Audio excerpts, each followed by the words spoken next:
Muchas gracias.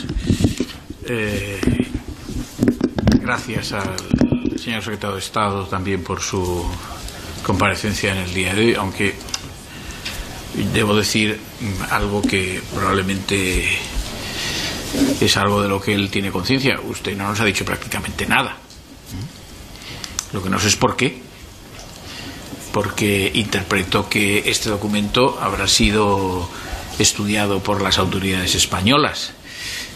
Como usted sabe, señor secretario de Estado, el documento es una iniciativa, a mi juicio, dudosa, de la dudosa presidenta de la Comisión Europea, señora von der Leyen, dudosa por tantos motivos que no hacen hoy al caso.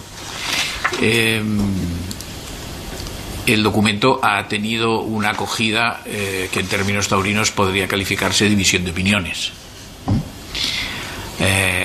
Ha habido una acogida en términos que corresponderían a la línea de lo que usted nos ha dicho, es decir, una aparente satisfacción sobre la base de ciertos comentarios más o menos vacuos, yo creo que más vacuos que menos, y también ha recibido alguna crítica severa por autorizados economistas nacionales y extranjeros.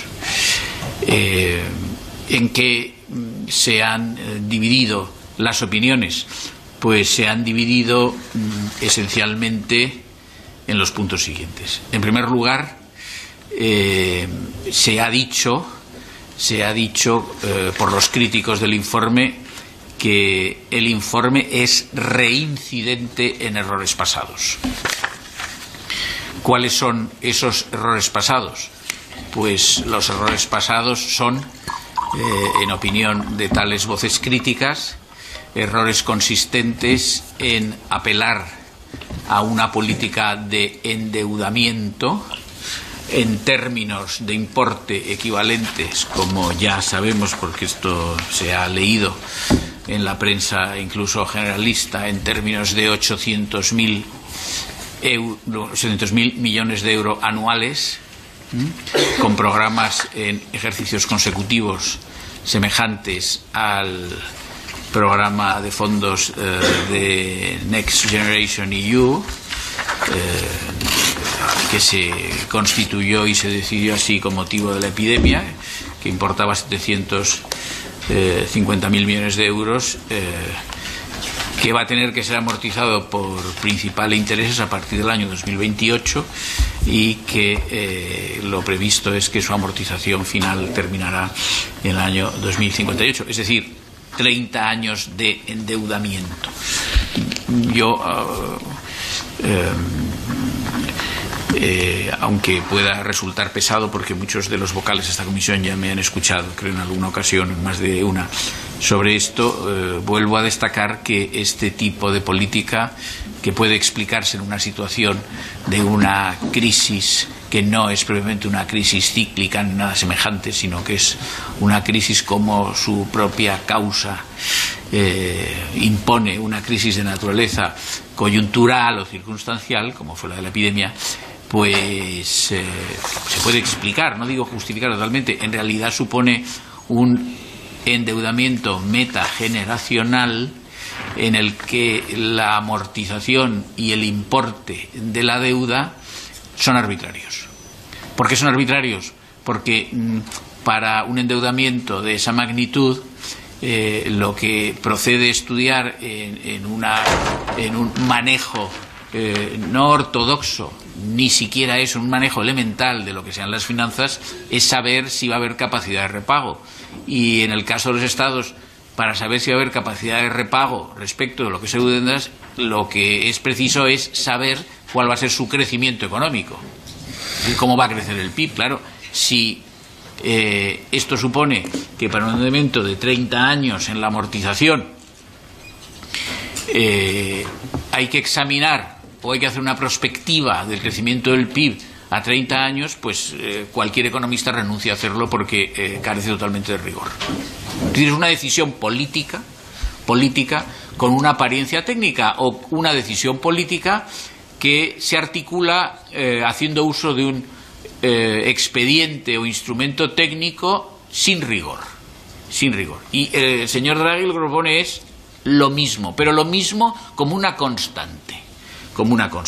Bien, y entonces ahora yo me pregunto, aparte de que carece de rigor, por la misma razón que careció de rigor ese importe y ese plazo de amortización para los fondos Next Generation EU, yo me pregunto con las voces críticas respecto de este informe, me pregunto lo siguiente, bien, y entonces, ¿qué queda de este concepto que venía acuñando la Comisión Europea en los últimos años acerca de la deuda llamada sostenible, que nunca llegó a cuantificar?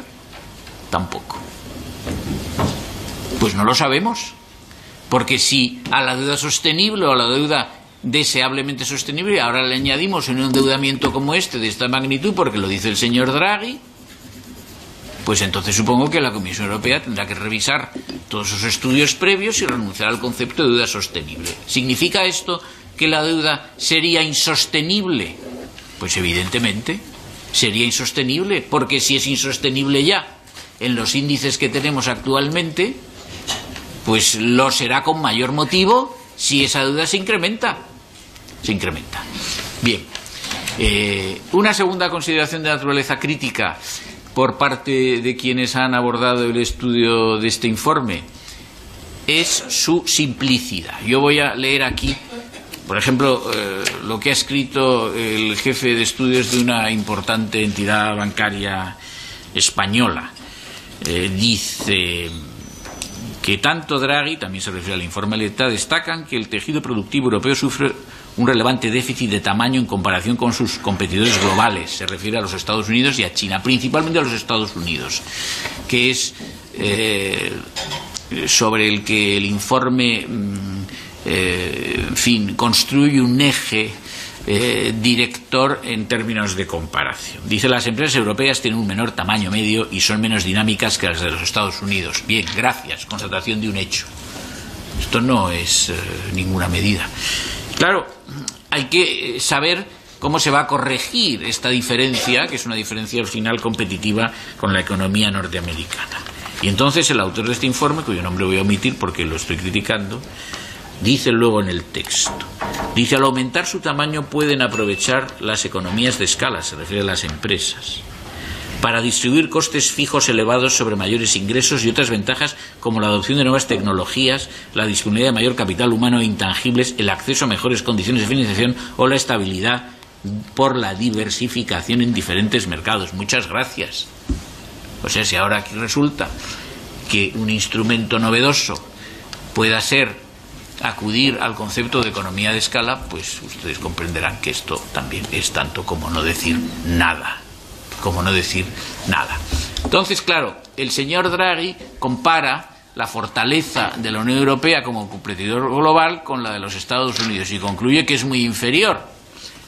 Hay datos a este efecto bastante reveladores. Por ejemplo, se dice en un estudio que hizo la Fundación Telefónica de España, dijo: 124.000 puestos de trabajo se han dejado sin cubrir en España, puestos de trabajo vinculados a lo digital por falta de perfil. 124.000 puestos de trabajo en los últimos años, lo que supone, según este informe, que se hayan perdido para la producción nacional 14.000 millones de euros. Bien, otro dato relativo al déficit, vamos a llamar, tecnológico de la economía europea, en este caso centrado en el ejemplo español. La Universidad de Stanford, en un estudio, asegura que los Estados Unidos han invertido en la última década 248.000 millones de dólares en inteligencia artificial. En ese periodo, China 95.000 millones de dólares, mientras que los países europeos que más gastaron en ello fueron Alemania y Francia, que apenas superaron cada uno de ellos los 7.000 millones. Y entonces el señor Draghi nos dice: claro, esto lo que evidencia es que la transición digital y lo digital son un secreto para el crecimiento económico, como lo es también, y concluyo, la economía digital, porque también se ha destacado que la descarbonización es uno de los centros del plan industrial de Draghi. Bueno, vamos a ver, esto algún crítico ha dicho, no es así. Las necesidades actuales de las economías europeas no tienen por mayor urgencia ni la digitalización ni la economía verde. Esta es una perversión de la progresía intelectual que se aborda sin ningún rigor crítico, de nuevo, y que justifica estas críticas. Y por último, y concluyo, señor presidente, la izquierda también se ha opuesto en parte. Ni que decir tiene que a estas pretensiones de endeudamiento progresivo se han opuesto gobiernos de las llamadas estados de la austeridad, como puedan ser el gobierno neerlandés o el gobierno alemán de la coalición semáforo, nada más y nada menos.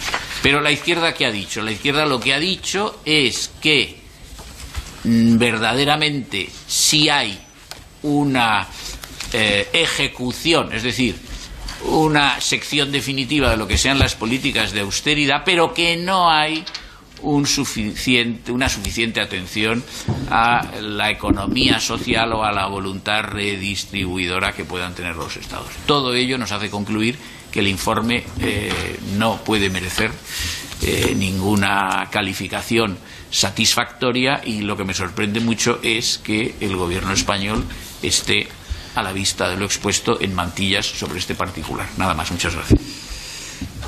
Muchas gracias al señor Sánchez García por su intervención. Seguidamente tiene la réplica el secretario general para la Unión Europea, David Navarro García, por un tiempo de 6 minutos.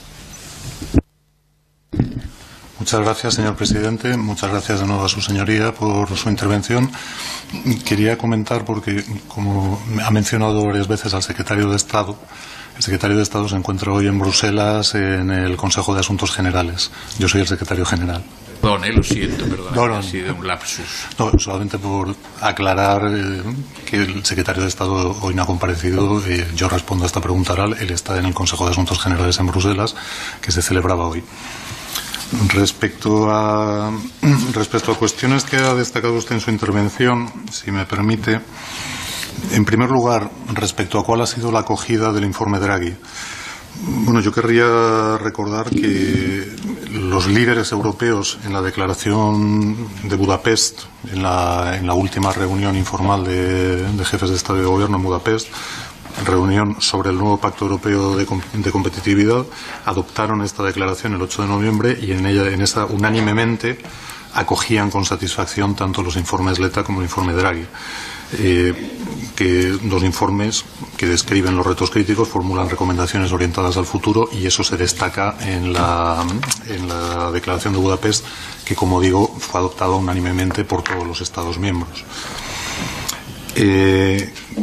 Respecto a cuestiones de financiación que usted ha mencionado, evidentemente la financiación es un pilar esencial para afrontar estas transformaciones, y claramente Draghi insiste en su informe en la necesidad de una mayor inversión que combine esfuerzos del sector público y privado y en un replanteamiento del presupuesto de la Unión Europea, que actualmente es del 1,1% del PIB, en contraste, por ejemplo, con el 25% del PIB que supone el presupuesto federal de los Estados Unidos.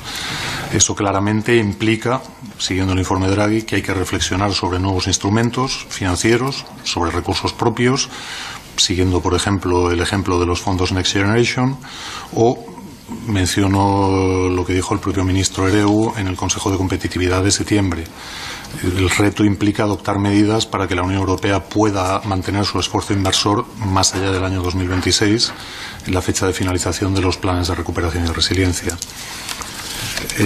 Respecto a cuestiones que ha mencionado de implicaciones en el ámbito digital, evidentemente la política industrial europea tiene que prepararse para los avances tecnológicos que se avecinan, desde la inteligencia artificial, pero también la biotecnología, la computación cuántica, las tecnologías disruptivas. Ya estaba el reglamento de inteligencia artificial, que es el inicio de un esfuerzo en este ámbito, pero evidentemente es fundamental que perdure nuestra capacidad de inversión en el tiempo, también en estos ámbitos, y que el nuevo pacto industrial al que se pueda llegar se acompañe de medidas regulatorias, de medidas de simplificación administrativa que sean adecuadas para ello. Y ya por referirme a la implicación y al compromiso del Gobierno con la política de competitividad, con esta política de competitividad y con la política de reindustrialización. Venimos trabajando, ya lo comenté antes, de forma activa. Desde el inicio, desde la propia presidencia española del Consejo, ya contribuimos a colocar, lo hacemos hoy, continuamos haciéndolo, colocar la competitividad en el centro de las prioridades de la Unión Europea. Y en este contexto me quiero remitir a lo que dijo el presidente del Gobierno en su comparecencia del mes de julio, en el sentido de que España es uno de los Estados miembros que más rápido está avanzando en el objetivo de reindustrialización en Europa. Y además está avanzando con visión de futuro, es decir, sin olvidar que el crecimiento, la mejora de la competitividad tienen que servir en definitiva para mejorar las condiciones de vida de los ciudadanos, para poder discurrir en paralelo a una mayor cohesión social, a formación de capital humano y con avances también en ámbitos como la igualdad de género o la defensa del empleo digno y de calidad. Y en este sentido el secretario de Estado, en su comparecencia ante esta misma comisión el 22 de octubre, ya expresó el liderazgo que tuvo en su momento España para el inicio del concepto del plan de recuperación, de transformación y resiliencia, y también el propio secretario de Estado destacó datos claros que abundan en el sentido de este avance de la reindustrialización que está teniendo España. En primer lugar, la propia cifra de crecimiento. Estamos creciendo 6 veces más que la media europea, 2,7 el año pasado. Las previsiones, este año también, las previsiones para 2025, 2,4, para 2026, 2,1. También hemos sido el país que mejor ha contenido las cifras inflacionarias dentro de las grandes economías de la Unión Europea. Hemos estado 4,5 puntos por debajo del 18% de inflación acumulada en la Unión Europea. Con implicación, evidentemente, que, como he mencionado antes, en la cuestión de los precios de energía. Nuestros precios de energía actualmente son 14% más baratos que en el 2021. En ese mismo periodo, en la zona euro, los precios de energía se han encarecido un 33%. También, en el sentido de captación de inversiones, en estos momentos somos el 4º destino mundial de inversión nueva, de inversión greenfield, y el 2º europeo en número de proyectos. Y ocupamos la 9ª posición mundial en volumen de inversión o la 7ª en creación de empleo. Y todos estos datos, además, se han podido conseguir mientras que al mismo tiempo se ha fortalecido la cohesión social. El índice Gini, el que mide la desigualdad, está en estos momentos en España en su mínimo histórico. Se han producido 25.000 millones de euros en reducciones fiscales, 8.000 millones de euros en transferencias directas a sectores empresariales afectados por las sucesivas crisis que hemos tenido desde el año 2020. Todo eso, además, con la idea de que la paz social debe ser el sello que le pueda transmitir confianza y certeza a los inversores. Y ha habido 21 grandes acuerdos en el marco de los diálogos sociales. Y, además, todo esto reforzando la sostenibilidad fiscal, reduciendo la ratio de deuda pública en 15 puntos porcentuales en 4 años, cumpliendo con los objetivos de déficit, el 3,5% en el 2023, del 3% en el 2024, y saliendo, además, por primera vez en 15 años, del procedimiento de déficit excesivo de la Comisión Europea. Todo esto por señalar cuál ha sido y cuáles son los avances que ya está teniendo este Gobierno en materia de compromiso con la competitividad.